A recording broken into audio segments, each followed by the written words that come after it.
हाँ मधु जी, आपके जो एल्बम में हैं 8 ट्रैक हैं, पूरे एक फ्लूट का एक एक्सक्लूसिव ट्रैक आपने म्यूजिक लवर्स के लिए रखा है और इसमें 7 गाने हैं जिसमें 2 डुएट हैं। आपने साधना सरगम जी के साथ गाए हैं, बॉलीवुड में इंडस्ट्री का इतना बड़ा नाम है साधना सरगम जी का, कैसा एक्सपीरियंस रहा उनके साथ काम करने का?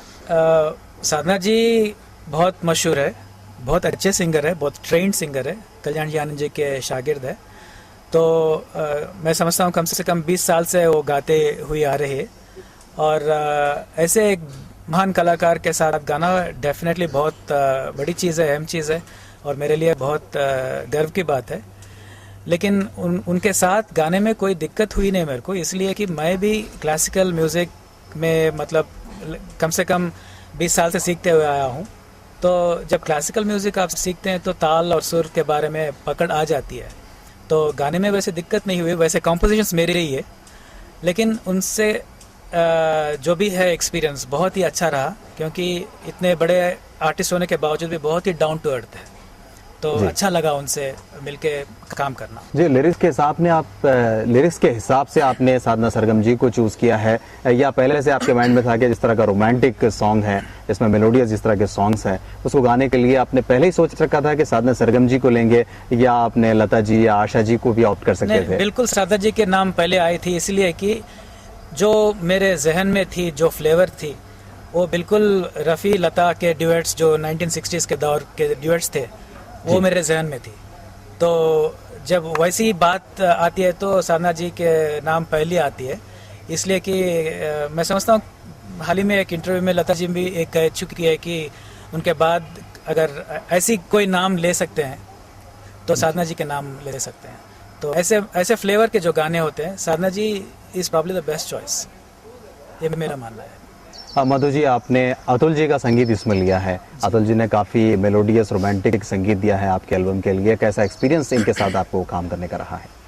अतुल जी बहुत ही सीनियर आदमी है, सीनियर म्यूजिशियन है। जब भी जगजीत सिंह परफॉर्म करते हैं दुनिया में, वो साथ संगत देते हैं कीबोर्ड पर जी। कई मूवीज़ में इनका योगदान रहा, कीबोर्ड डिस्क के हैसियत से और अरेंजर के हैसियत से।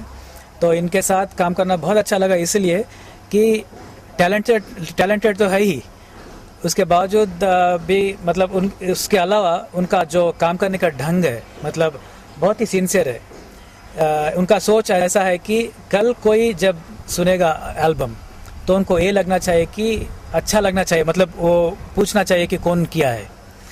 तो ऐसे बहुत कम मिलते हैं इन दिनों कि काम करो पैसे लो भागो, ऐसा कुछ नहीं उनका प्रोफिशंसी इतना है कि वो अपना क्वालिटी पर ध्यान है उनका, पूरा दिल से बनाते हैं, पूरा इन्वॉल्व होकर। हाँ। यानी म्यूजिक को अच्छे से म्यूजिक को पेश करने के लिए वो सारी कोशिश करते हैं, क्योंकि ये एक अच्छी कलाकार की एक पहचान है। क्योंकि आज के दिन भी पुराने गाने इसलिए सुनते हैं कि उन्होंने जो भी है, म्यूजिशियन हो या लिरिसिस्ट हो, सिंगर हो, दिल से जो काम उन्होंने किया है वो टिकने वाली बात बनती। मधु जी, आप एक सिंगर हैं और एक सिंगर को कामयाबी के पूरे परचम तक लहराने के लिए, कामयाबी की बुलंदियों तक पहुंचने के लिए क्या लगता है कि क्या क्या क्वालिटीज एक सिंगर में होनी चाहिए? पहली बात तो सुर और ताल की समझ बहुत ज़रूरी है। जो नेचुरल टैलेंट अगर है तो आ सकती है, नेचुरली आ सकती है, लेकिन अगर नहीं है तो क्लासिकल म्यूज़िक सीखने से थोड़ा बहुत आ सकती है। क्लासिकल म्यूज़िक बगैर सीखे बहुत पकड़ के साथ गाने वाले एक किशोर कुमार के नाम एक ही आपने को मिलता है। बाकी के पूरे जितने भी सिंगर्स है वो पूरे तालीम ले चुके हैं।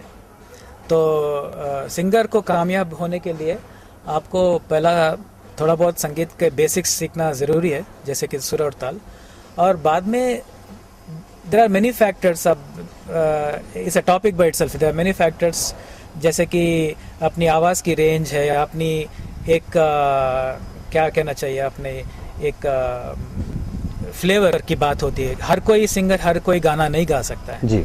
बहुत कम लोग, जैसे किशोर दा है जो वर्सेटाइल है, जो हर तरह के गाने गा चुके गा सकते हैं। और तो अपनी अपने लिमिटेशंस को समझकर, अगर अपने लिमिटेशंस में, अगर अपने रेंज में, वॉइस रेंज में, अपने जोन जो कहते हैं उसमें गा सकते हैं तो डेफिनेटली वो गाना अच्छा ही होगा जी। तो वो समझना बहुत ज़रूरी है। जी, अपने क्लासिकल बेस को या अपनी आवाज़ को मेंटेन करने के लिए, कोई गाने में अच्छी क्वालिटी देने के लिए कितने घंटे रियाज़ करना पड़ता है? एक्चुअली एक गलत फहमी है कि ज़्यादा रियाज करने से आवाज़ अच्छी बनती है, ज़्यादा रियाज करने से आवाज़ ख़राब भी हो सकती है अगर रियाज ठीक नहीं हुआ, मतलब सही ढंग से नहीं किया गया। घंटों की हिसाब नहीं है इधर। मेरे समझ में ये है कि आवाज़ की जो भी वोकल एक्सरसाइज जो कहते हैं, वोकल एक्सरसाइज अगर आप ठीक तरह कर पाएंगे तो आपके वॉइस क्वालिटी डेफिनेटली इम्प्रूव होगी, लेकिन ये नहीं कह सकता हूँ कि आप वो एक्सरसाइज करने से एकदम रफ़ी बन जाएंगे। जी मधु जी, हम आपसे ये भी जानना चाहेंगे कि लिरिक्स जो आपने खासकर सारे हैदराबादी लिरिक्स से आपने लिखवाई है, क्या ख़ास आपने हैदराबादी लिरिक्स में ऐसी चीज़ देखी जिसकी वजह से आप आकर्षित हुए कि इन्हीं से आप लिखाएं? वैसे सभी जानते हैं कि हैदराबाद बहुत मशहूर है मुशायरे में और शायर बहुत है इधर। तो जो पांचों लिरिसिस्ट, जो पांचों शायर एल्बम में लिखे हैं, बहुत ही मशहूर है मुशायरों में। तो नाम मैं मेंशन करना चाहता हूँ, साक़िब बनारसी जो पहले गाने लिखे हैं। बाद में राशिद अज़हर साहब बहुत ही नज़ाकत से एक लिरिक लिखे हैं, चाहत क्या है मेरे दिल से पूछो जी। बाद में एक बहुत ही यंग लिरिसिस्ट है एहतियाब एजाज, बहुत ही खूबसूरत लिरिक उनका है, चाहत को एक शख्स मानकर उनसे बातें करना जी। बहुत ही अच्छा कॉन्सेप्ट है। बाद में आस्थाना सहर साहब जो बहुत बड़े बैंक मैनेजर है और बहुत अच्छे शायर भी है। और लास्ट में नरेंद्र राय साहब, मैं समझता हूँ सिटी में सभी जानते हैं उनको, नरेंद्र राय साहब का बहुत नाम है, तो उनके 2 गाने हैं एल्बम में। तो सभी लिरिसिस्ट जो है हैदराबाद के हैं और बहुत ही मशहूर है जी। अच्छी उर्दू के साथ आपने जो कैफियत दी उसको बड़ी अच्छी तरह से ढाल कर उन्होंने आपको दिया है, क्योंकि कैफियत को समझकर, रिक्वायरमेंट को समझकर और रेस्ट्रिक्शंस के मुताबिक। हालांकि हर एक गाने में मैंने जैसे बताया कि चाहत की लफ्ज़ आना ज़रूरी है जी, तो ये रेस्ट्रिक्शंस के साथ किसी दूसरे को जहन की बात समझकर लिरिक लिखना बहुत मुश्किल है। मधु जी, जैसे कि अभी आपने बताया कि आप कंपोज आपने खुद ही किया है तमाम गानों को जो आपके मेरी चाहत एल्बम में है, कंपोजिशन और सिंगिंग दोनों आपने किया, आपको क्या चैलेंजिंग नहीं लगा? बहुत ही चैलेंजिंग है, और वैसे दोनों चैलेंजेस अलग अलग है। कंपोजिंग के चैलेंजेस अलग है, सिंगिंग के चैलेंजेस अलग है। कंपोजिंग मैंने इसलिए किया है कि जो बात मैंने कहना चाहता हूँ वो अगर मैं खुद कंपोज करता हूँ तो वो कह पाता हूँ, अगर कोई और करता है म्यूज़िक डायरेक्शन तो दूसरे किस्म की एल्बम बनती थी। तो इसलिए मैं खुद कंपोजिशन किया है, और गाने का तो पहले से ही मतलब मकसद ही वही था कि मेरे गानों का एक एल्बम निकले, तो इसलिए मैंने कंपोज भी किया और गाने भी